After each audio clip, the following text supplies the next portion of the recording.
Started? Yeah. Okay. It's 6 o'clock. Can we call this meeting to order? Okay, we're good? We're live now. All right. We'll just cut from 6 o'clock on, what you all. All right. The first thing on the agenda is the emergency operations plan, which Chief and his crew sent to us last week.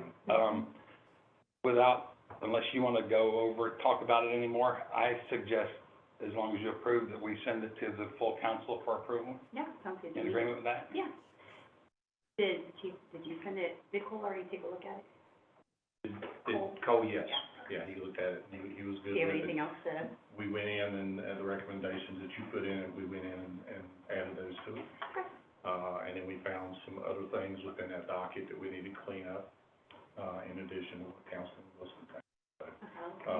Docket's pretty solid right now, but I told Councilman Wilson that it'd probably change the next day after we approve it, but right now it's solid, for sure.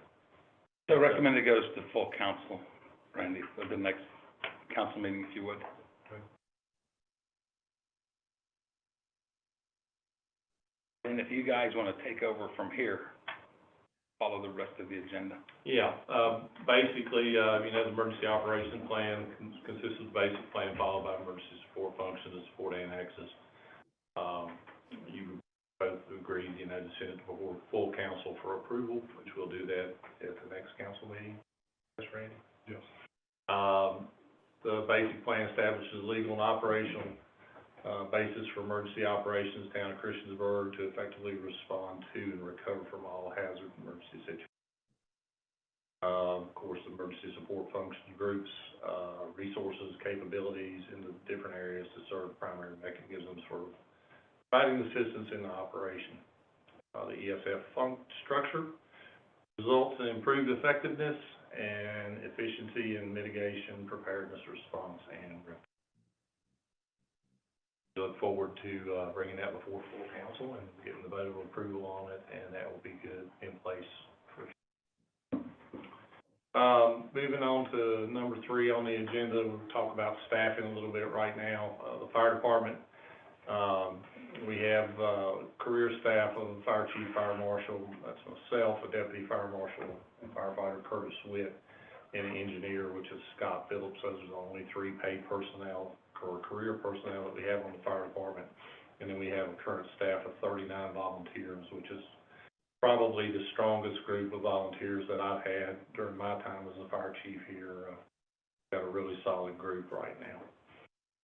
EMS is, Deputy EMS Chief is Dustin Williams, and Dustin's here with us tonight, and he has 3 career lieutenants that help him during the week, 25 flex time EMS providers, and they've got about 38 volunteers on roll right now. So we're still working to try to boost volunteerism within the EMS group, but that's, it's very difficult. It takes a lot of time for training, it takes a lot of time to get them certified, and then, of course, they have to precept and be checked off to be put on the street. So, and we sort of saw that on the fire side also, about being difficult to get people to apply anymore. No one has time anymore. Life's too busy, and no one has a lot of time to dedicate to volunteerism, which is sad, because that's how we got here. That's the volunteers set the basis for where we're at today. Justin, do you have anything else you want to contribute on that? Current fire staffing, we sort of broke that graph down right there. You can sort of see that current staffing, people that's been with us from 0 to 5 years is about 22%. 5 to 10 years is 10, 10 to 15 is 10, 15 to 20 years on the department is 12, 20 to 25 is 12, 25 to 30 years about 3%, 30 to 35 years about 7% of our staff, 35 to 40 years is about 7%, 40 to 45 years is 7%. 45 to 50 years is 5, and 50 to 55 years is 3, and then 55 to 60 years. We don't have anyone in that group right there, but we do have two of our people who've been with us. What we're seeing right now as far as volunteerism goes, if we can get someone for 10 years and keep them for 10 years, that's going to be about the max now if we can do that from here on out. Just don't get the people that come and stay for 20, 25, 30, 35, 40 years. We did back in the day. Over 50% is 10%, they've been with you 10 years or longer. Yeah, that's pretty Upwards, amazing. almost upwards of 60. Pretty amazing. Like I said, the group I have on staff at the fire department right now is probably the best group that I've had since I've been the chief. But that's the best group that we've had forever because we've had some really good people come and go. But fire department's pretty solid right now. We're doing good. We're covering calls well. We've got a really good mix to where we have help during the day, which we went for about 2 years where we're very minimal on help during the day. But right now, I think, we're in really good shape right now as far as the fire department goes. And still doing it with only 3 career staff, which we found out when we hired the engineer's position. We hired the engineer's position last year. That position really helped us with our equipment, being able to do minor PM maintenance on our equipment and keep our trucks checked off the way they should be with just that one person there. That turned out to be a good hire and a good move too. EMF staffing, volunteer members, you can see that the blue area is right down on the volunteer members. Flex time, part-time staff is in the orange, and then full-time is a little piece of the pie. Currently, so we got 4 full-time people, counting yourself. Only have 4 full-time people counting. Deputy Chief Williams. Calls for service, fire department's in red and EMS is in blue. You can see in 2019, fire department run 539 calls within the town.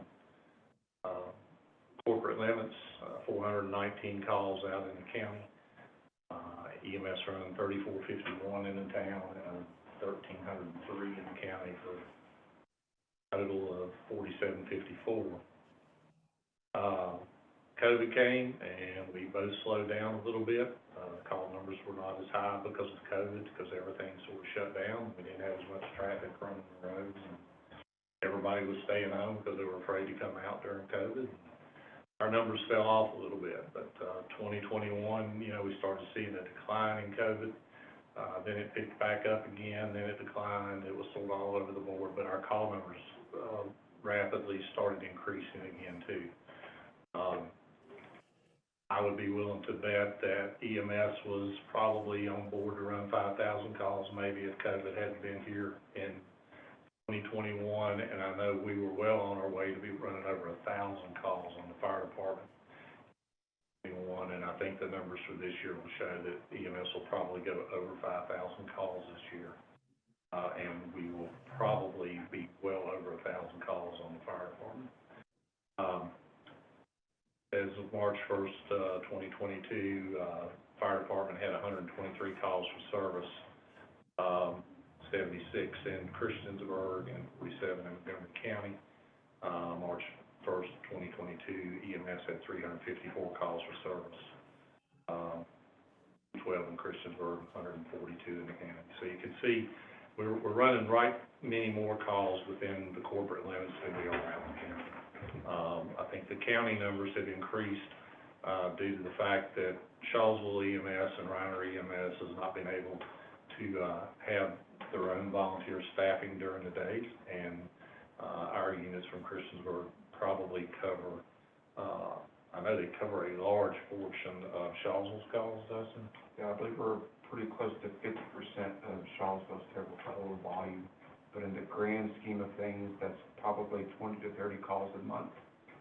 So even when you factor out those mutual aid calls, our own calls are going up. And I think that 4,754 should be the volume for 2021, not 2020.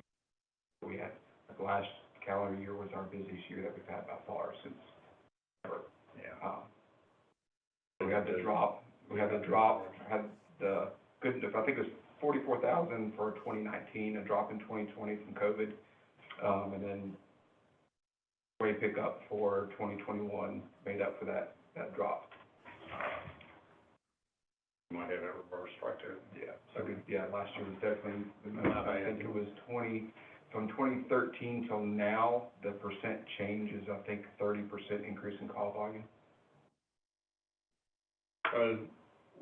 We're not ever gonna see a decrease in call volume from here on out. It's gonna, calls for service are gonna keep going up as we move forward. That's sort of a heat map of, call volume, for EMS. You can see most of the call volume there in red is all within the town limits. And then as you come out into the purple and the blues, it's sort of outside the corporate limits into the county where we cover. Be down toward the Shawsville area to the right side of the map. It's blue down through there, so we've covered right many calls down through there also. Hopefully with Montgomery County's hiring of EMS personnel, to cover Shawsville and around our territory, hopefully that will help us out some, decreases some, but, they're only gonna have one unit there, so if they get two calls deep or 3 calls deep, we'll still be running to Shawsville to assist them. And it's a good possibility that they might be helping us if we get 3 and 4 and 5 deep as we do most days. Any given day here in town, we go at least 3 deep, several occasions, and sometimes 4 deep and 5 deep, on calls at the same time. And that's our call, not necessarily factoring us going into Charlottesville. We'll go 3 deep just with our own calls here in town and immediate surrounding county area. And then still have to go into Charlottesville, even though we're 3 deep here. So that puts that taxes our ability to be able to cover calls all the way around. But like I stated earlier, it's not going to slow down. It's just going to keep getting nature of the beast. Everyone calls for us to come take them to the hospital. Everyone calls. I think due to COVID, everybody waits too long to seek medical help when if they would go when they would first get sick, they wouldn't be that bad off, and they would wait too long, and then they're really sick. The red spot to the east is probably out on interstate. Right here. Yes. Yeah, so I guess That's interstate. Subdivision or Yeah. something out there? I think it's Allegheny maybe. I think it's like probably the also Chopper down Yeah. where the main stuff is, and Allegheny Springs Road. That's what that Right. blue line that Right comes up down to there. there is Allegheny Springs Road. Yeah. You can see the corporate limits in yellow. It's kind of faint, but Yeah, there inside the is a ridge. fair amount of activity, I guess, to the west of town too, that's on the heat map. Mhm. One, looks like out 114. 114's a busy spot, and then, Route 11 going down into Plum Creek headed toward Rafferty. Very busy for us too. Keith, is there some type of protocol that says that for every so many citizens a town has, there's a recommended amount of fire and a recommended amount of rescue? Is there a formula? Not for fire. I don't know. What about EMS does? I don't think there's probably one made up, but not necessarily backed by like a lot of statistics, whatever, but I could probably find some general target actually accepted, but. I'm just curious. We're growing the town. We're growing. We're talking about Clifton being 500 more units. We're putting a ballpark in. We're putting a train station in. Mm-hmm. I mean, we're growing pretty rapidly, as far as bodies and structures and buildings. And so I just have a concern whether or not we're gonna grow faster than you can take care of us. I think that has been the case for the past 20 years.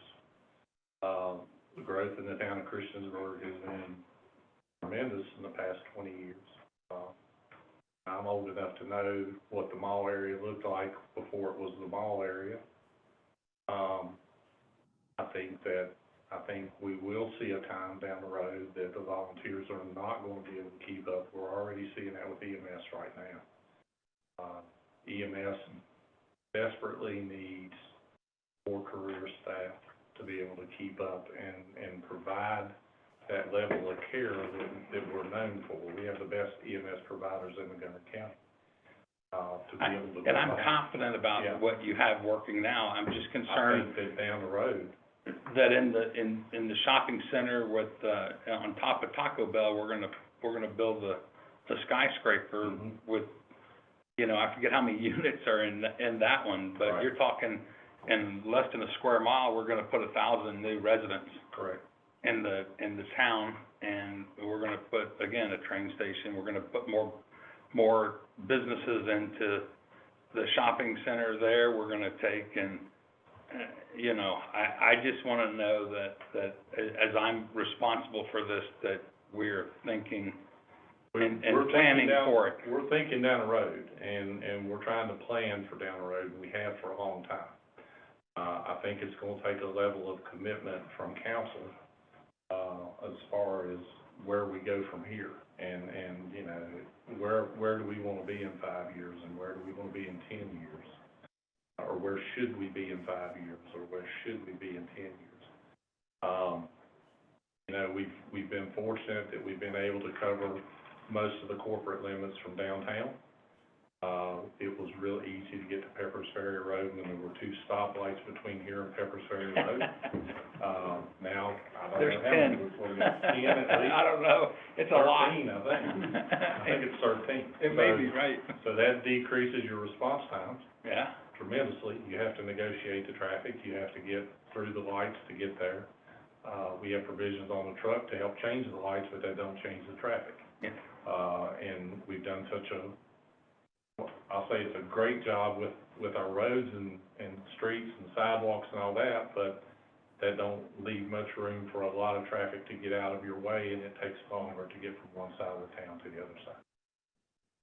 And we'll talk about that further on down. Okay, all right, I'll be quiet for a minute. Okay.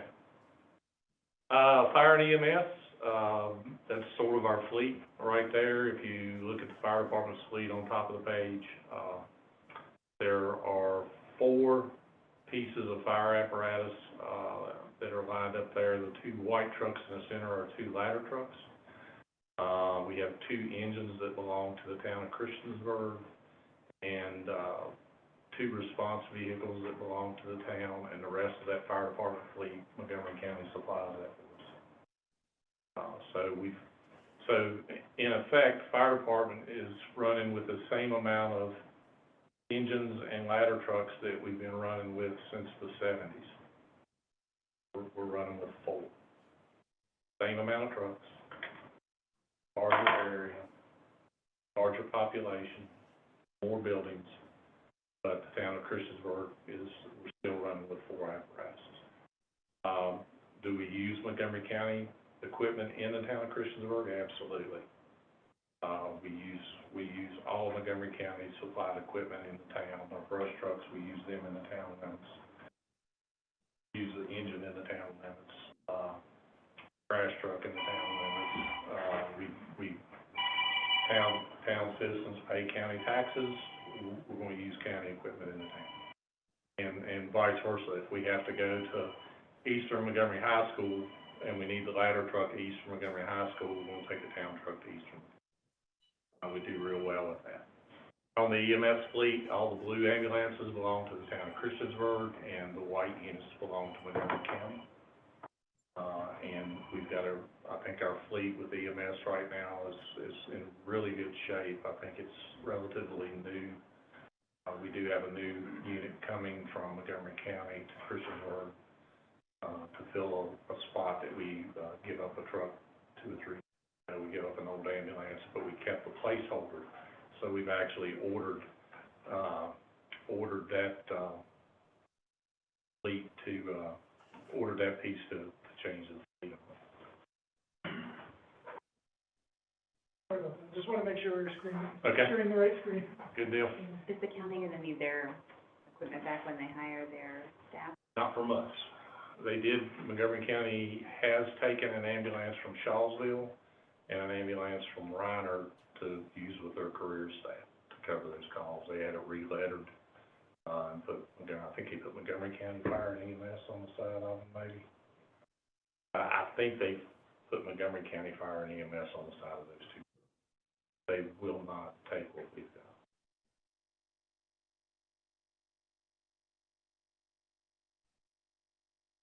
All right, any questions on staffing or anything like that? Right now? Down the road that we do.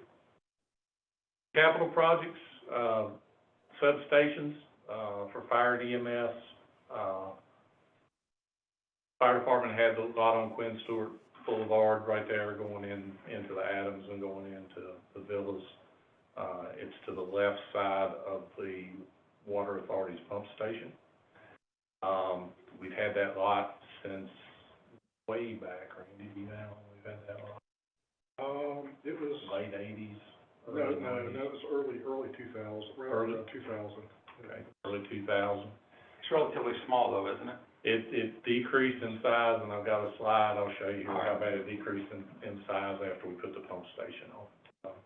We purchased the property on Roanoke Street to the left side of Dude's Drive-In, for a station to go on Roanoke Street. When we looked at that in 2017, our call volume was heavy on that end of town, and it justified us being able to get to 81 quicker, from that lot, and we could hop on the bypass and be at Blacksburg relatively fast too.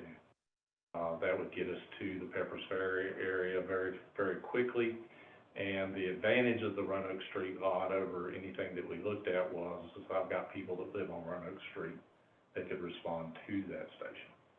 That's a huge factor that we've got to look at if we decide we want to put one over next to the train station or on Peppers Ferry. We have no one we've got one firefighter that lives on Peppers Ferry. So then we would have to either recruit or we would have to staff that station if we put it over there. And if we're still in the downtown station and we have a station out on Peppers Ferry and we have no one living over there, we're not going to be able to get to the station. They can't respond from, say, behind the high school. I've got several people that live behind the high school. Can't get there because of traffic lights. Be able to get a truck out of that station and then have a fire truck from downtown passing the station before they ever get a truck out of that station. That's something we have to consider if we're going. We looked, EMS, the Quinn Stewart site, because of the property decreased in size, we looked at that, a couple of years ago. Myself and the rescue chief a couple of years ago looked at that lot about putting a two-bay EMS substation on that lot. It would fit on that lot very well to have two bays and have sleeping quarters and facilities to put, possibly career staff EMS in a station on Quinn Stewart. If we wanted to build a larger station and put both of us in one station, we would need to explore the possibility of buying property on Peppers Ferry, a larger piece of property on Peppers Ferry, or taking a couple of 2 or 3 acres out of the park property and put a station on that. I know we have commercial property on the front side of the park. I don't think I would be in favor of using commercial property to put a station there. I think we had a plan with that when that piece of property was built. But I think that there is a place on the park property next to the maintenance building that we could possibly use, but I haven't seen the last conceptual drawing, so I'm not sure. Mentioned to council before that possibility of keeping there's 3 out parcels with the park, and possibility of keeping the one on the park side in reserve for land banking, if nothing else, but potential emergency services location. There's two lots that will be over on the other side of the connector route that I propose to sell. They're about 2.5 acres each, so I guess personally I kind of hope for something like a hotel restaurant combination with those, but this past winter and fall, we are completely out of space at the fire station. We've got 3 trailers sitting outside right now. We've got 4 response vehicles sitting outside right now. All of our bays are full. All of our storage rooms are full. Building was built in, I believe, and we are completely out of rent. It was built to be a 50-year building, and I've seen its lifestyle. There's no room for expansion out of the current station. The hope was, after we purchased the piece of property on Roanoke Street, that we would be able to build that second station on Roanoke Street, the fleet out, give us some more room in both stations. That hasn't came to be yet. So this fall, we started looking at what could we do at the current site to relieve the pain a little bit on our storage issue. We talked about building a separate garage behind the fire station in the bank, the 6-bay garage in the bank with upstairs in it, and we thought about we might could use that as a training space or overnight quarters for volunteers to be able to come in and spend the night. Current station doesn't have any sleeping quarters in it. If our volunteers want to come in and spend the night, they've got to sleep on the couch or in the floor. But we don't have anywhere for them to sleep. We've got a good training space there, but we don't have accommodations to be able to sleep there. As far as capital projects and vehicle replacement, the Virginia Department of Fire Programs has an aid to locality fund, which we are blessed to get about $75,000 a year from the aid to localities money. That might change a little bit because I think they've asked for an increase in that funding. Fire Programs has asked for an increase there, and if the House approves it, then we may get an increase in that money. Usually put that money into a capital reserve fund for a fire truck replacement. That's how we purchased the ladder truck when we bought the ladder truck. We had saved that money for several years to be able to buy the ladder truck. In the past, we were supplemented from the general fund. I think Manager Wingfield had put $100,000 a year in it the last 2 or 3 years to try to get ready to purchase that ladder truck.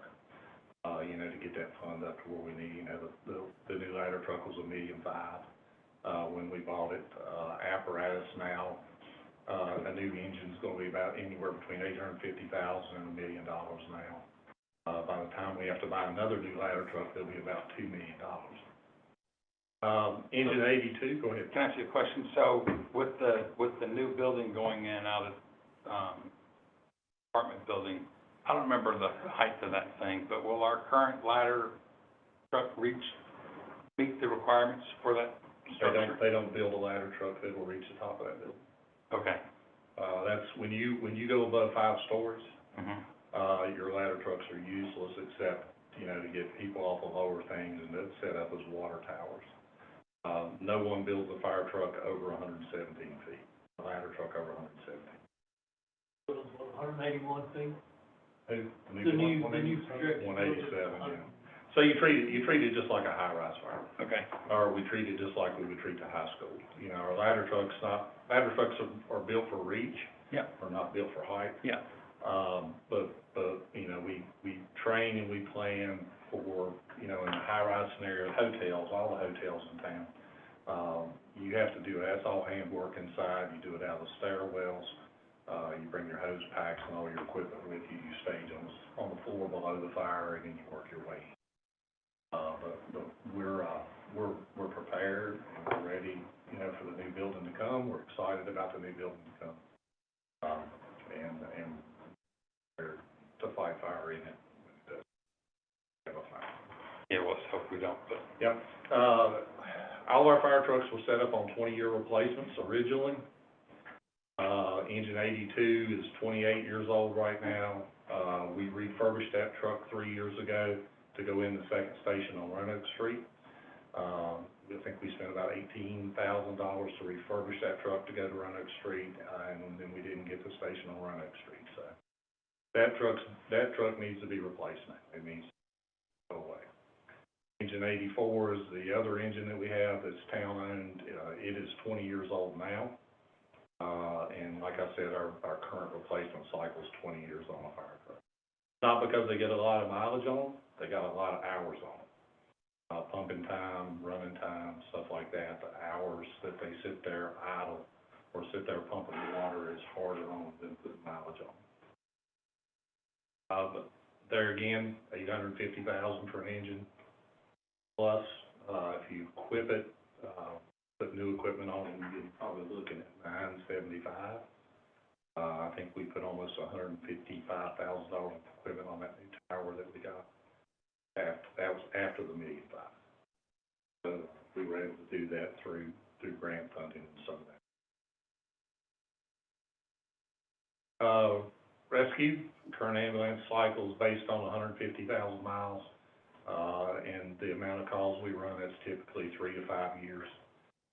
Could that be stretched out? If needed, we could definitely look at that, but there again, it depends on how many calls we're running and how quick the mileage is going on the unit. How the unit is taking the wear and tear, because they do take a tremendous amount of wear and tear. Currently, right now, the average ambulance replacement cost is a minimum of $325,000. And we look at replacing those ambulances through the revenue recovery fund. Placing an order for an ambulance today, it would be year 2024. 2 years out. Backlog they are right now. Used to get them in about 9 months, 12 months, and now they're 2 years out. If we order one today, it's 2 years out. Fire trucks are about 18 months out. It's out. It's like everything else in the world right now. It's a challenge. Talk about Christiansburg Fire Department. Current station, downtown, of course, the current sites that we just discussed, Quinn Stewart, Roanoke Street, and Future Park.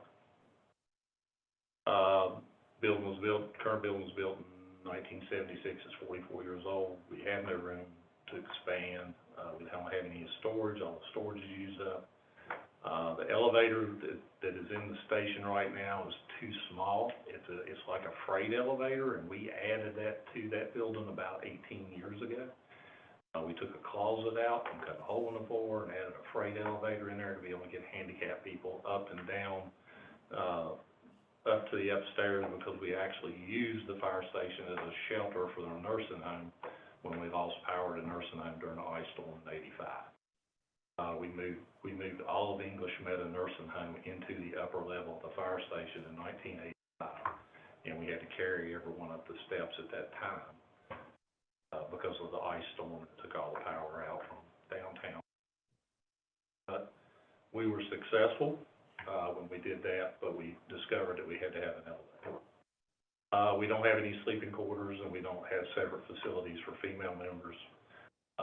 We currently don't have any female members, but if we did take on some more female members, we got one bathroom that we remodeled to accommodate female. But that's all we have. We don't have nowhere for them to sleep. They have to sleep out in a room, on the couch, somewhere, with the guys that would be there sleeping. Optic. 5 mile area. 5 road miles is what the Insurance Services Organization looks at for a response from fire departments. That's 5 road miles from your fire station. Currently, right now, if you look at the map, the downtown station covers everything out to Kirby Drive at the top of Christiansburg Mountain by the 5 mile rule.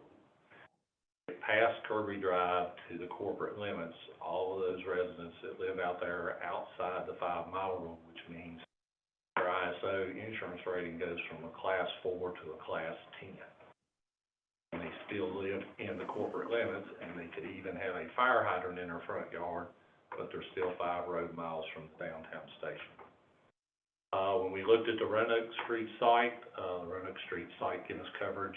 If you look at the blue lines to the right of the map, that gives us coverage all the way down into Shawsville. on the 5 mile rule, but in the downtown station covers everything in the current corporate limits. Right now, all the way out Pepper's Ferry and over to Midway on 460 is still within the 5 mile rule from the downtown station. Putting the station on Roanoke Street would cover all of our residents all the way down to the bottom of Christiansburg Mountain, down next to the Den Hill, and just a little bit past Sisson and Ryan. Shawsville's ISO also, if we had that station there. If we did the station over on Quinn Stewart, by putting it on Quinn Stewart, that would give us more coverage area out to Pepper's Ferry corridor. And then further into Blacksburg, if we ever annex further out the Pepper's Ferry corridor, or if we annex to the Blacksburg town limits, that would give us full coverage for the 5 mile rule there. Currently, short at the top of the mountain everywhere else in town.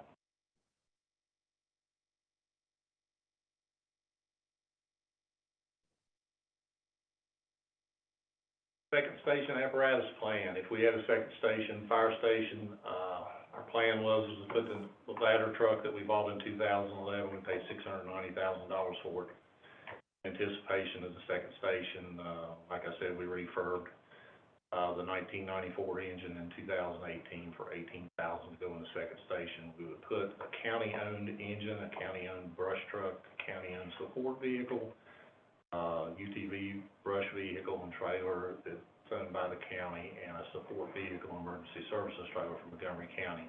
We moved all that to the second station, so we wouldn't have to buy apparatus to fill a new station. We wouldn't have to pay millions of dollars to build a new station and turn around and spend millions of dollars to buy another truck to put in that station. We sort of have a plan in place already of how we're going to split things up to put apparatus in both stations without having to buy something. Here's a picture of the Quinn Stewart site before the pump station was put on it. The original size of the lot was 58,846 square feet, 1.237 acres. That was before the pump station went into here. And it reduced the size of that lot down to 38,530 square feet, to 1,316 for the pump station. As I stated earlier, this piece of property right here would make an ideal piece of property for an EMS substation. To have that out there, and of course we would staff that station at that time, probably with the current staffing that we have during the day, and then look for volunteers, to fill in at night the way we do. That would be an ideal piece of property for that, if we ever wanted to consider. Of course, the property on Quinn Stewart was donated to the town by the Haverstadt family for a future fire station. In 2012, the Town and Water Authority agreed to addition of a pump station on the property, cut the size of the lot down. We projected the size of the building that we need to accommodate a second fire station of roughly 19,000 square feet. Fire department currently does not have any volunteers that live in close proximity to that location. We don't have one person that lives on Pepper's Ferry. So we would need to think about how we were going to staff that building if we built it. Ideally, if we ever got the connector road put in from the park property all the way over to Cambria Street, I've got people who live in Windmill Hills that could cut through there and get to that station, as volunteers, if we could get them there through the cut-through road. I think that's still down the road also, because I think we're looking at CDOT funding or something for that down the road also. But do you think it's not a deterrent for volunteers because they know that if they were out in the Pepper's Ferry area, that in order to respond to a call, they got to try to get all the way through town down to where your current station is, so they're not going to apply. Right. So would it not? And I know it's all hypothetical, but if you put a station there, if you build it, they'll come. We hope. We hope. That's what you would hope for. I think that, back 15 years ago, we used to always sit on 10 or 15 applicants on the fire department. And how many people we had applying. I think we've got 3 applications right now, but we're full staffed. got the maximum amount of people that we can have to have in that building. I can't. I'm just saying, my mentality would be that if I lived out there and my beeper went off, in my mind, I'm thinking by the time I get down to one of you guys' Yeah, spots, the truck's already gone. Truck's already gone, they're not coming out. So why am I even gonna, Exactly.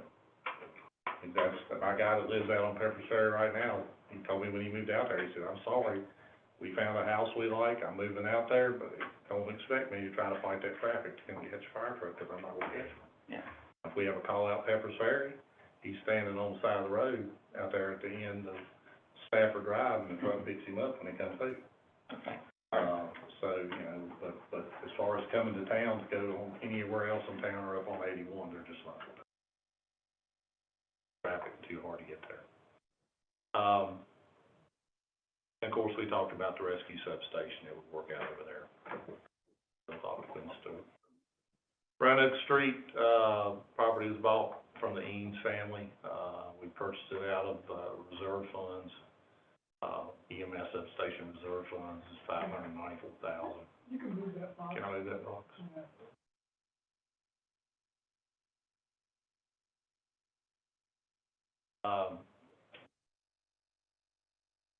Bought it 2016, paid $594,000.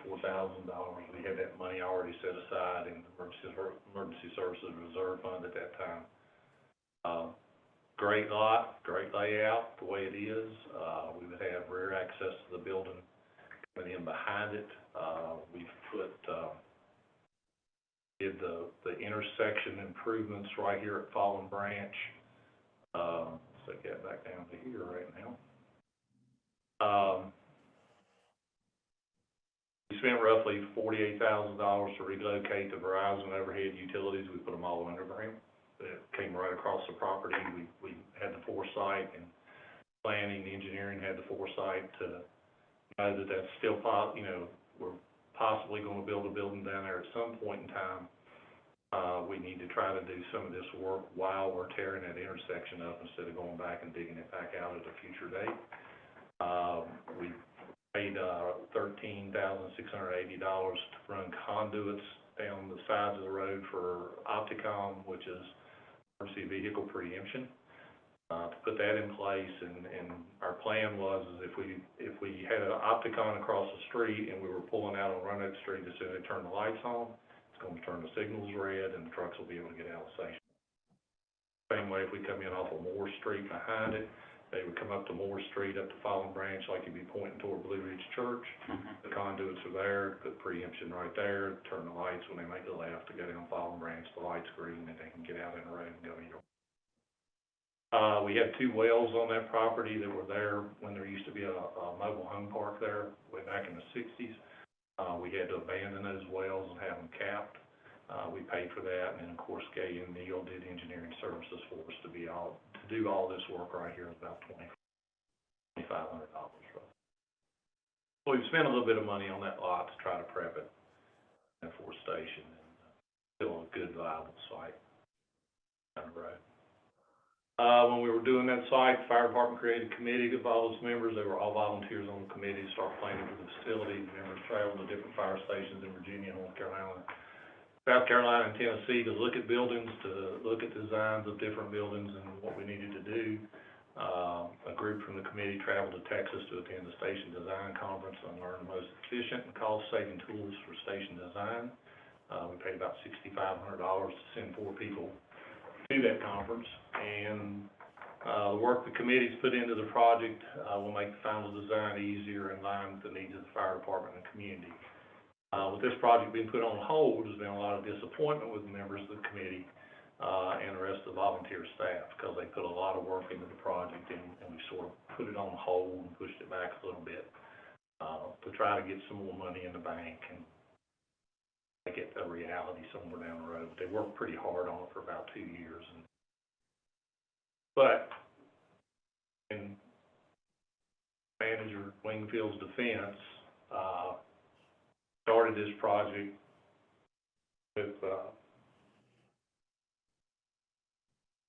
manager previous, and then we had another manager, and then Randy's got in on the 3rd one here. So we've gone through 3 town managers since we started this process. So Randy, you know, been a long process, we've had a lot of turnover, we're gonna get there. Benefits of the Roanoke Street site, we have people that already live down on Roanoke Street that could respond there, and of course, I talked about ISO ratings. Yeah. For the eastern end of the town limits, they would go from a 10 to a 4. At that time, when we decided to purchase that property, we did an in-house study that showed call volume was heavier on that end.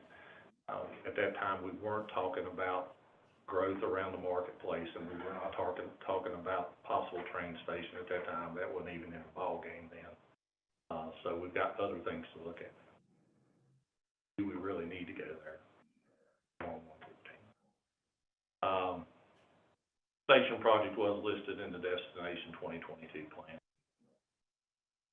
I still consider it a work in progress. Future park property, we throw this slide in right here, need 3 to 5 acres. I think we could do it on 3 acres to put a fully functional facility on. The area would serve the Peppers Ferry area, which now is going to include the rail station and the future growth of the Peppers Ferry corridor. Station in this area would be beneficial, access to Peppers Ferry to Cambria Street if we ever get the connector road through. It will allow easier access to Route 460 and Interstate 81, as well as Blacksburg, Virginia Tech. Cons of the project is, like I stated earlier, we only have one member that lives on Peppers Ferry. But if we build it, we would hope they would come. Maybe, I don't know, these are the out parcels right here. And the maintenance shed is up here, I think, right? Yes. I was thinking this parcel right here maybe for the fire station. That's not the final, I guess, Right. concept drawing or final drawing. Right. Although that is kind of essentially the location of one of the out parcels. I think to kind of show a portion of the stormwater fund is probably really shown there where they're showing the parcel. Yeah, down here the parcel. So, but basically it would adjoin the 2 dog parks and the maintenance building area. Yeah. And with, of course, two out parcels across the street. And then there's several parcels of land out Peppers Ferry that would make ideal sites too if you could purchase them available. Here's the training building that we talked about behind the firehouse. We would just dig back into the bank right here. Have a 10-foot pad at the edge of the current driveway, and we have 6 more bays back here, and we have this area above those bays for training and living quarters and stuff if we want to put bunk rooms there for people to be able to stay. That would sort of be tucked in behind the station. You wouldn't see it from Depot Street. You'd only see it from behind the station, or you'd see it from the or from the trail area right through here. It would involve relocating the dumpster pad and have access off of the trail over to the building if we want. And then probably steps coming down from the trail to the driveway. We get a lot of kids and a lot of moms and a lot of homeschool kids in the summertime that are at the park that'll come over to the station. Want tours of the station. So if we did this project right here, we'd just make it easier for people to get down to the station. That's sort of conceptual drawing. Gay and Neil sort of did that concept for us right there really quick. John come down one day and we talked about it, put that together, and I donated all of his time and stuff that they did to put that together. So what's the rough guess to build that? How much? I don't know yet. Still waiting on a conference that I need to go to here to get an idea of what the square footage is now. I would be scared to think right now. Well, that's my thoughts are, you know, with the price of Material and the stuff. materials and stuff, that Yeah. I mean, you know, we could really focus our energy on building a new station instead of putting that back there. Yeah. Is my personal thought, but I agree. I mean, I want you to have space, but I also think that we need to. I think if we built another station and we spread out, then that would fix our space problem. But Right. we've crammed so much into one small building right now that wasn't built for what all we've got in originally. I would rather take the money that it would take to build this and put it toward second building. That would be a lot all. And nothing says that the place besides Dude's Drive-In we could put up for sale, right? Yeah, we could. I mean, it's not like earmarked for anything else, is it? Anything we own, we could, potentially put Yeah, up for sale. but we're not thinking something different with it, are we? No, it was purchased really with the idea in mind of it being emergency services location. Yeah. Yeah, it's definitely a thought. But I'd rather take the money that it would cost to do this and put it toward. Where do we stand? Issues that fire and EMS both, have right now is a lack of volunteers. We don't have many people applying to volunteer at all because it's too time consuming. Time demands for training requirements, are great, to be able to belong to either organization. EMS side, we have a lack of weekend coverage, and sometimes we have a lack of night coverage. We've got to address that down the road. Right now, fire department's in pretty good shape on daytime coverage, but there are times when we're very minimal on daytime coverage. Everyone works. Got a pretty good mix of shift work people right now in the fire department to where we can get them during the day as long as their shift falls out right. A lot of people like to do needs assessment. Of course, Montgomery County just did a needs assessment, and I can send you all the link to that later on if you want to look at it. Nothing more than what I thought it was going to tell us. It tells you that everybody needs help, everybody needs more training. Not exactly what I thought it was going to be like, but I felt like we got what we asked for. Radford Fire and EMS just completed a needs assessment study. They hired a consultant to come in and do a needs assessment in Radford City. They paid $50,000. I've done so many needs assessments on fire departments. I did a needs assessment in Radford when I worked at Radford. I wish they'd have paid me $50,000 for it, but I'll do one for you. Yeah. I'll do one for you for that. we don't need a consultant to come in and tell us what we need. We know what we need between Dustin and I. We can put the numbers together. We can show you. We can put the mapping together. What we need, we need more help. Both departments need more help, especially EMS. EMS needs more career help than what they have right now. Be able to provide the level of coverage and the level of care that we are known to give. If I just as an interloper here, ask a question, how many volunteers do you have that live out in the 114 area, do you know? Off the top of my head, I don't think we have any. I don't think you have any.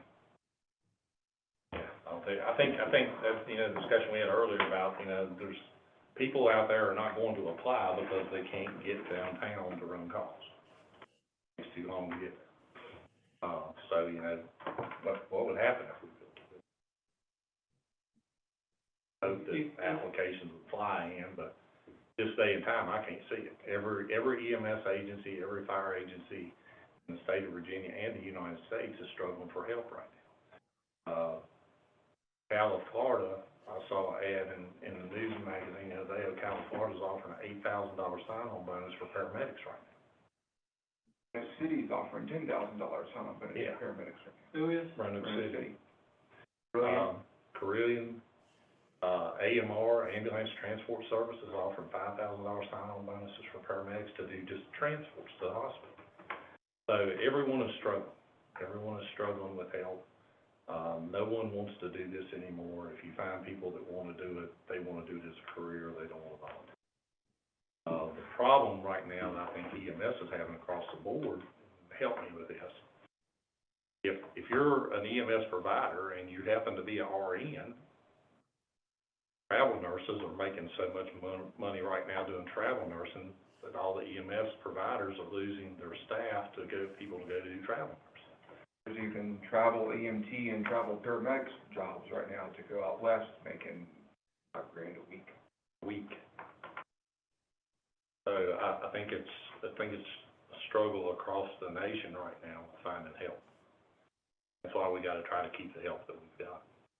Yeah, I put a comment in there, should we abandon the current building for a larger building and maintain the facility for coverage purposes? I think, in the long haul, I think we need to maintain the building downtown. Both buildings downtown, I think we need to build substations to provide down the road. Look at 10 years down the road, 20 years down the road, 30 years down the road, where we're gonna be. As we see the town continue to grow, I think we will have substations. It won't be in my lifetime, but it'll be in somebody's life. 114 kind of has been our growth corridor. It will continue to be our growth corridor, probably largely because of developable land as much as anything. Out Roanoke Street, for example, once you get off of Roanoke or you start going down the mountain, it's goat country, and providing sewer to those areas would be tough. But out 114 corridor, that's pretty. I guess the topography lends itself to being able to sewer it, so. This biggest growth area we'll have in the next. Definitely in the next 2 years. Oh, yeah, big time. I mean, it's, the building that's going on out there now, it's just, right there by Schul's and between Belmont Church and, and back behind Schul's, you're putting in another neighborhood. And it coming from downtown on the fire side, it takes us a while to get there, man. I mean, it really does. Traffic's heavy. Middle of the night's no problem. 10 o'clock at night on till 6 a.m. is not a problem to get there. But, 5 o'clock traffic, 7 o'clock traffic, people going to work, people coming home from work. Just near impossible to make any time out North Franklin Street to get to the other side of town. How much money is already set aside for expanding? Know what the reserve fund is? I'll get the number tomorrow night. Okay. I can't remember it right off the top of the head. I'm thinking it's some, I'm scared to say it's a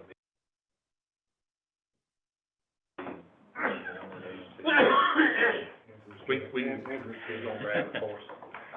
But, I think, the big question is where does council want to see fire and EMS in the next 10 years? Is it down the road, have a level of commitment from council, to what do you see? We're going to tell you what we need. What do you want to see?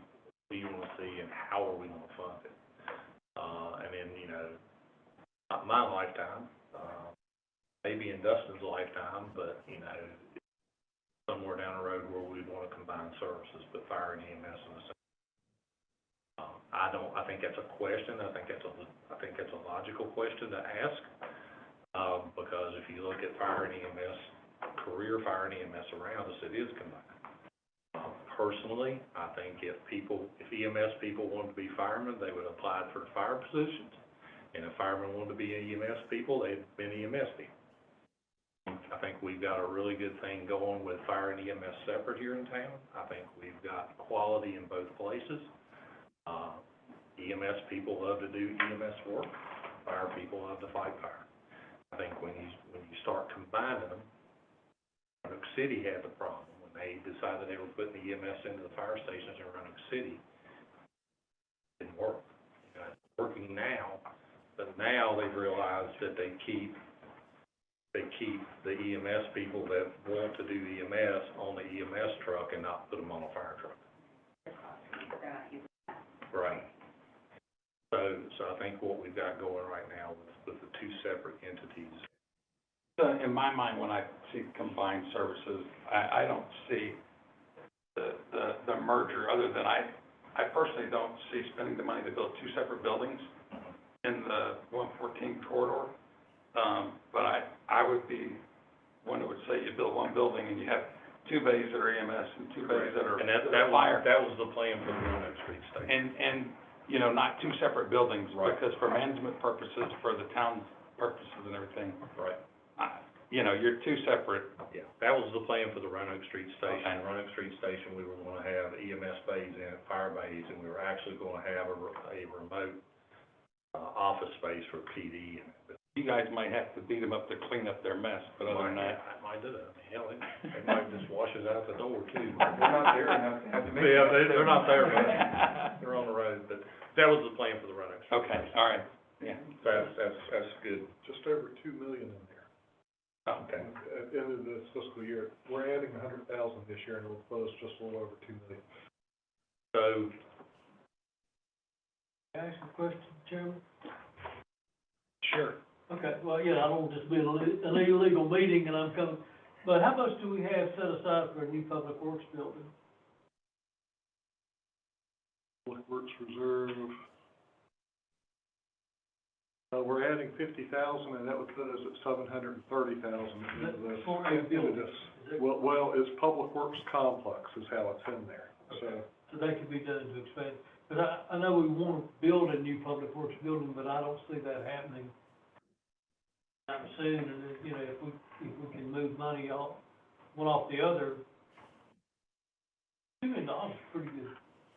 A fair start, the $7 million from 2017, and I don't know, it's nowhere close to that now, they probably won't even cover the inflation of building it. Remember what Reiner's fire station costs? Six and a half million. 7.5 million. Reiner Fire Department's building was 19,000 square feet. That was, we weren't looking at that style of building, but we were looking at 19,000 square foot in a L-shaped Roanoke Street lot. Their building was about 7.5 million 3 years ago. I was gonna say 3-4 years ago, right? Yeah, so we know how, if you've been to Lowe's or Home Depot, you know what material is done, so you're probably looking at 15 to 18 million to build it. I don't think it'd go up like that, but. I think you're closer to 11, but 10 to 11 is probably, you know, because you're buying bulk, but still, it's a hefty, price tag. And, but, I mean, even at 11 million, by the time you furnish that building, That's, their building didn't have. their building has Just legal doing basic building. So is there grant money for stuff like this that we can ask for? Generally, there's not much out there for emergency services buildings. Wow. Now, Distance to Firefighters Grant through FEMA, they used to fund buildings, but your building had to be fallen down before. They would not fund you money to build a second, only if the current building you were in. I know this is a shot in the dark, but the train station money, you think there's any wild idea that, No, zero chance of okay, that passenger rail money okay, coming to it. all right. That's, state, and that's in with the Department of Rail and Public Transportation, you know, they're not moving it to a fire station. I'm just trying to think outside the box. Okay. Long-term needs, of course, career staffing for both fire and EMS down the road. We need career staffing right now, EMS, period. That needs to happen. In the short time that I've been associated with the EMS group here in town, I've seen it. It didn't take me but about 3 weeks to figure it out. We need career staffing for EMS. That career staffing needs to be 24/7, 3. And we've got to discuss that down the road sooner than later. I think that needs to happen. We are fortunate when Tech and RU is in school, we have some help that we get from Tech and RU for people that come in and help us volunteer, but when they leave in May, they're gone till September, and we are in a hole. And then right now, our call volume is so great that we need to be able to provide the level of care that we provide. We need career staffing around the clock. Along with that career staffing, we have got to be competitive in the pay. Talked about earlier, everybody's offering $5,000, $8,000, $10,000 bonuses on board. pay scales are rapidly increasing like everybody else's pay, throughout the United States, not just in emergency services, but, you know, we see it at fast food restaurants. Fast food restaurants are increasing their employees' pay to try to keep them, and retain them. I think we've got to be very competitive with our pay scale here for EMS down the road with the fire department to be able to maintain the levels. Recruitment, how do we recruit people to come in and stay with us? You know, what can we do to give them an incentive to come to the town of Christiansburg and be a volunteer on either the fire department or the, what can we do is incentivize them to come and volunteer their time away from their families to be able to volunteer? Or how do we recruit career people and stay here? You know, take another job for $1 an hour more. Long-term needs that I thought. I think that's the challenge for the immediate future, is to recruit both employees and volunteers, and how best to do that. We're right at 50%, maybe a little bit over, of the total EMS call volume in the county. We're running over, like, right at 50% of that full volume. So we're the biggest and busiest EMS agency in the county. And that attracts a lot of people, because we do stay busy, we do have higher acuity, we have pretty aggressive protocols, medical procedures that we're able to do. But that attraction of bringing people is kind of recruiting volunteers and look at seats as a supervisor for $18 to $20 an hour. It's hard to compete. I think that's a problem, you know. HR and myself and Alicia and I have talked about this, you know, several times in the past couple of months. You know, it's a problem throughout the whole United States, you know, and Virginia and down, you know, we have Public Works is down people right now, you know, struggle to get people because they can go to Sheets, like Justin said, or anywhere else and get better money than what they're getting. I think, you know, long-term needs, you know, career staffing for EMS is going to be a must. I think down the road, you're going to have more career staffing for the fire department. We're, like I said earlier, we're in really good shape on the fire department right now, and I didn't ask for any more career staff this year because we're in such good shape. This time last year, I probably asked for more people for the fire department, but we're solid right now, and I feel good about where we're at right now, so I didn't ask for any additional personnel on the fire department. We did ask for eight full-time staff for EMS, and realistically, we probably need 12. But we asked for 8. So I think long-term needs, we've got to look at career staffing for EMS around the clock. Can you tell us, I hear the word more, but you know, like I think for, at least for my sake, for you to be able to say, look, I think for future planning that our desires are to have 4 more full-time EMS or 4 this, and then we can look at what the pays, what the salary, and is there, what do you call competitive pay? Right. Because I don't know what that means. We're going to get to that. Okay. Okay, we're going to get there. You know, with recruitment, we're not even just now coming to the point we can actually have job fairs again. You know, we've been Right. almost 2 years without having a face-to-face job fair. Anytime. I'm guilty for adding this slide to Billy's presentation. And to, I guess, kind of let you know what we're dealing with, looking at immediately, because the county is currently hiring their new EMT and advanced EMT and paramedic positions. And you can see what they're hiring at now compared to us. So they're hiring EMTs at $19.23 an hour compared to our $16 an hour. They're hiring advanced EMTs at $20.19 an hour compared to our $16.50, and they're hiring paramedics at $22.26 compared to our $19.10. We have, as I understand it, I think a lot of people from our rescue are applying for these positions, and I'm worried that we're going to lose them. I just don't know that we have a choice.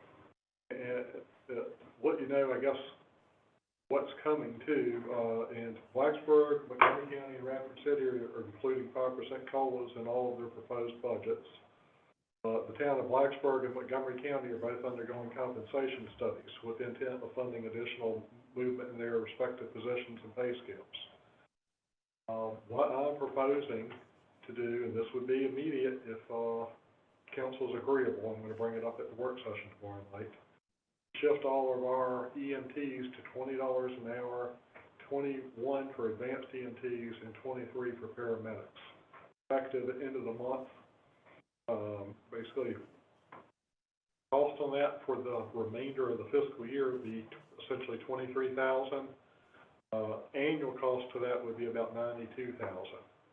And we would fund that through revenue recovery, so it wouldn't affect the general fund. Just if I could have some type of, I guess, input. Yeah, Stevie, I just don't, well, I think what would help us to make that case, because I just don't see how we have a choice. Everyone's gonna apply for this position. Why would Montgomery County not hire people who are local and trained? Like, obviously, they would want to do that. And I think it would be important for us to show what our response times are and what they become if we lose those positions and we don't recruit more. And, you know, and are we, as a council, comfortable accepting that level of response time, which impacts our citizens directly and the health and the care they receive? So, I mean, I think it's a bigger picture of just, we have to pay. I mean, I think we need to increase this, because if we don't, we are saying that as a council, we accept that we're not gonna have the staff to cover calls in a timely manner, and that's directly affecting the health of our citizens. And that's my position. And I concur completely, and I think we run a huge risk of losing people like that, not being able to replace them if we don't do something to say we care. And I care more about taking care of our town people than, you know, and that's where, so I'm totally.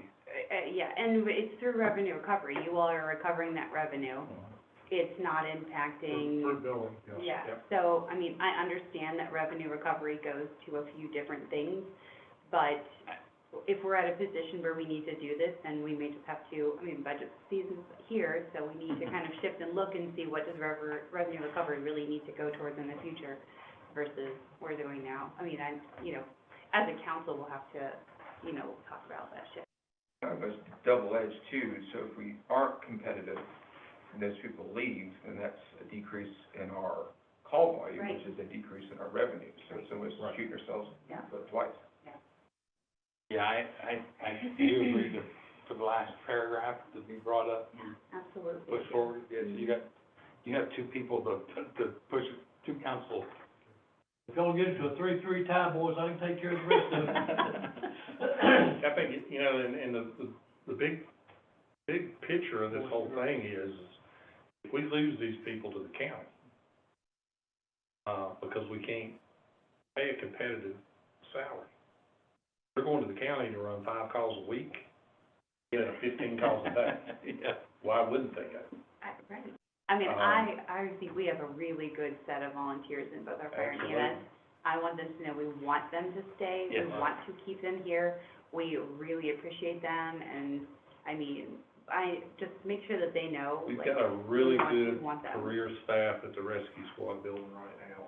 This building, they're the cream of the crop, and we don't want to lose them to the county or any other agency. Yeah, we don't want to lose them, period, no matter where it is, and so I agree with Ms. Hockett that We're a couple of positions short right now, 2 positions short right now. so hopefully this will help. maybe we can take 2 of theirs. That's the other thing, is there's not that many people to go around between the two. Yeah, no, I understand. I mean, if we would lose 4 or 5 to the county, it's gonna take us several months to replace those. Right. I think I could see it taking a year potentially. Yeah, If you lose potentially 4 or 5 could. people, I could see it taking about a year. It potentially could. I want Montgomery County to be really successful when they recruit their Yes. people. I just don't want to, I want them to recruit additional, not Not ours. I want to keep ours. Yeah, absolutely.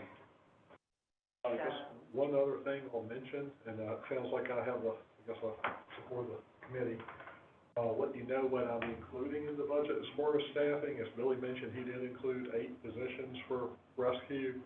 I told Val to include 4. I've told Billy this, and my reasoning is that right now he's operating 2 down.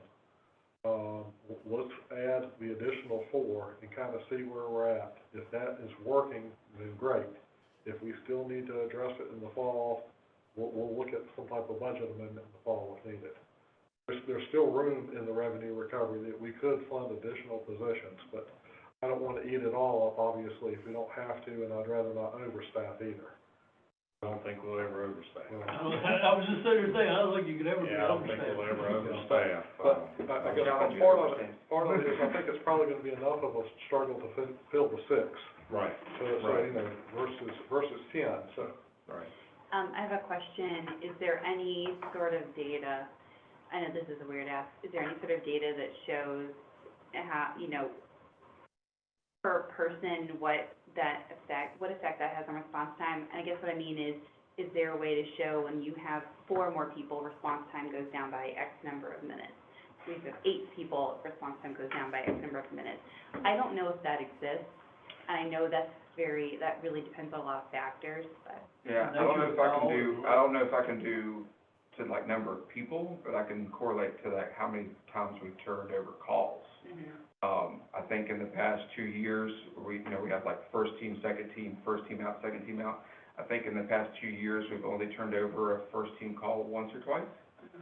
Second team call at night, is probably once a week, maybe twice a week. Third team call during the day is probably next as common. So if we're able to staff up to where we at least get 3 teams, at least from, our busiest hours are pretty much 9 a.m. to 10 p.m. That's probably 95+% of our call volume covered, with that amount of staff. Just very interested in tying back all of our requests to our response time and what we're okay with that being, because like you said, there's not a specific sort of X number of citizens equals X number of volunteers and salaried positions. So I think our target has to be our response time and what we want that to look like and how many people we need in order to meet that goal. So, I mean, it's the only hard thing I can go back to when we're talking about numbers and people, so. I know that data is difficult, but. I'm sorry, that survey that those people did, wasn't that, as I recall, that was a part of, they were supposed to put that in that report.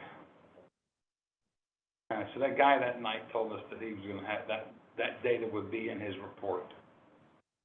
So they did I don't think it's there, Tim. the state of Virginia came in and did a county-wide assessment, and I attended some public hearing, and the guy told me that he would have response times per agent, per different, at least fire and rescue, and I don't think it was fire, but at least, emergency services. I don't think it's in there. All right, well, I'm gonna try to find it later. I'll get you a link to it tonight. Yeah, But I don't think those numbers are there. But we know our response times. Yeah. And we we could can look up other produce people's those. response times if we want to compare. But you could go out into the middle of nowhere and they could go, 20, 30-minute response time is totally Right. acceptable.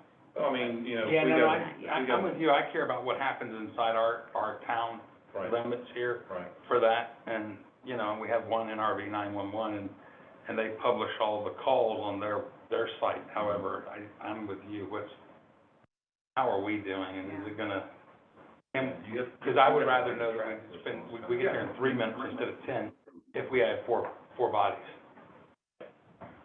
And then it goes back to the other factor you've got to look at too is, are we stacking calls? Do we have 3 calls within a 15-minute period of time? Do we have 3 calls within a 30-minute period of time? That's going to affect response times too.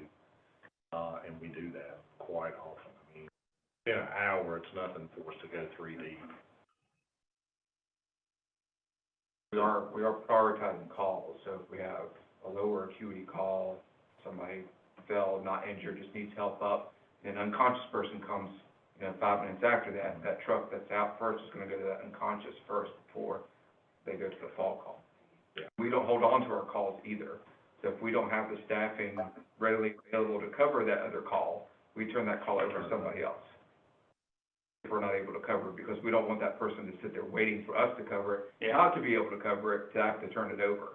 So we just speed up that process to get an ambulance coming. We don't care who it's from. Ideally, it would be best for us, but we want somebody to come promptly, whoever that may be.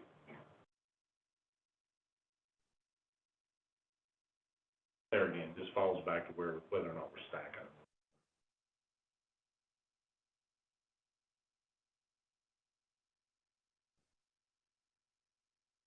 Maybe one more question from me. Where does the money come from that is set aside to put in new buildings?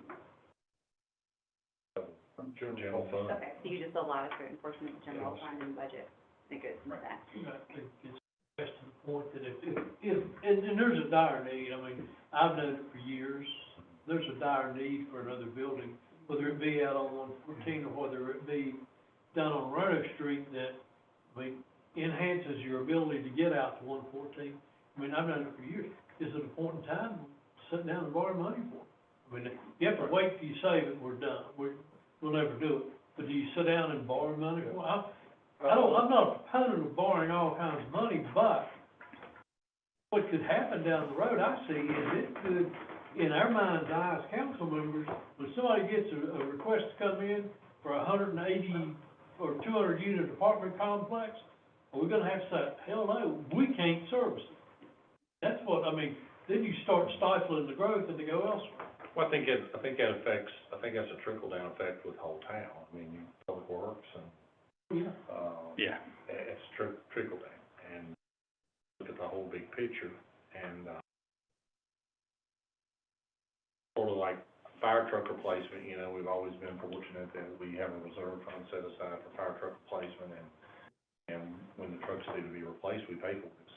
We don't borrow money to do that. The truck, we pay cash, you know, we write a check for the truck, and it's paid for. No problem building a brick and mortar Something or like a fire aluminum station building. or the wastewater treatment plant upgrades, it would be, I think the reserve fund is maybe intended as more seed money than, you know, to complete the project. I think we would never be able to save life, so we would either do bank borrowing or a bond to build the emergency services station. I agree. I think the reserve fund would be seed money to do engineering and stuff like that on a new facility, and after bond. Andrew, the person that's called in, that 6120 number, is that?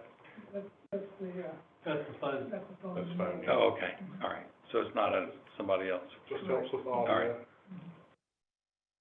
I didn't know if we had somebody listening in that. No, yeah, there are no outside people on the call.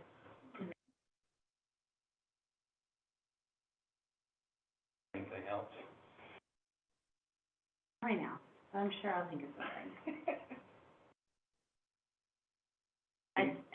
Maybe one quick thing, I would like us to think about what you want the most, like, where do you want to be the most? It sounds like Roanoke Street is the right fit for you, or for the fire department, I guess, or that's what you're feeling like is maybe the best fit. The Roanoke Street location, right there at the bypass. We only have one traffic light to get us to North Franklin Street from Bryan.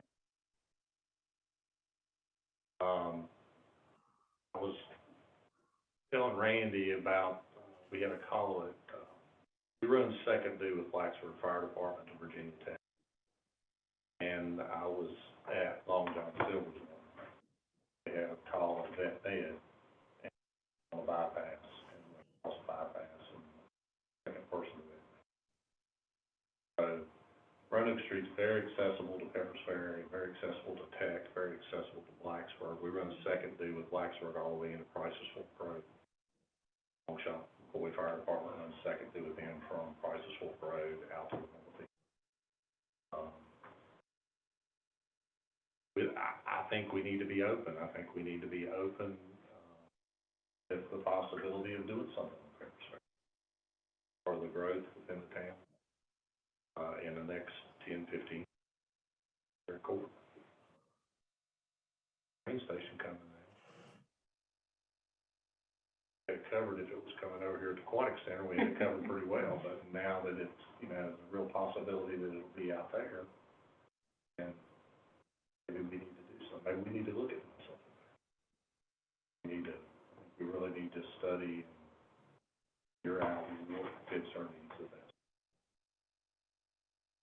Roanoke Street lot, when we bought it, was justified, right on 81, top of the mountain, church, where else in town. The, exception of the train.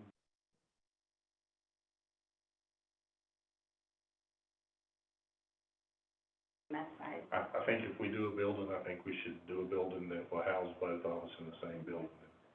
Put some separation in it, but not build two buildings.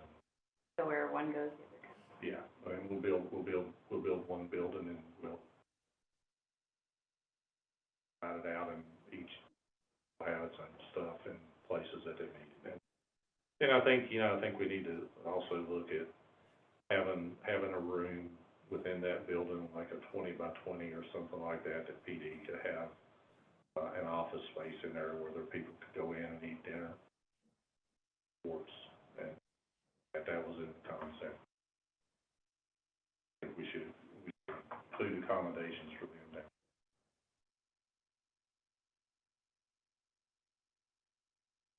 Oh, yeah. Anything else? Dustin, you got anything? Andy, you good? All good? Okay. We adjourn? We adjourn.